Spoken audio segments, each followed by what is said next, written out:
সংখ্যালঘু সেলের ইফতার মজলিস খানাকুলে। হুগলি জেলার আরামবাগ সাংগঠনিক জেলা সংখ্যালঘু সভাপতি শেখ আব্বাস আলীর উদ্যোগে খানাকুলের কোলেপুকুরে ইফতার মজলিসের আয়োজন করা হয়। এই মহতী অনুষ্ঠানে উপস্থিত ছিলেন তৃণমূল কংগ্রেসের রাজ্য সম্পাদক স্বপন নন্দী, যুব সভাপতি পলাশ রায়, শাহিনা সুলতানা, বিশিষ্ট সমাজসেবী মতিয়ার হোসেন বাপি, নাসিরুল হোসেন মনি, শেখ নিয়াজুল, মোশাররফ হোসেন সহ অন্যান্য ব্লকের সভাপতি ও স্থানীয় মসজিদের ইমাম সহ সমাজের বিশিষ্টজনেরা উপস্থিত ছিলেন। সকলেই শান্তি সম্প্রীতির বার্তা দেন। হাজারের অধিক মানুষ ইফতার মজলিসে অংশগ্রহণ করে। মানবিক মুখ্যমন্ত্রী বলেন, ধর্ম যে যার উৎসব আমাদের সকলের।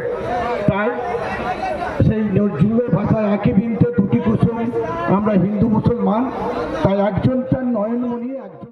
বিভিন্ন খবরের আপডেট পেতে এজেড নিউজের ফেসবুক পেজ লাইক করুন ও ইউটিউব চ্যানেল সাবস্ক্রাইব করুন।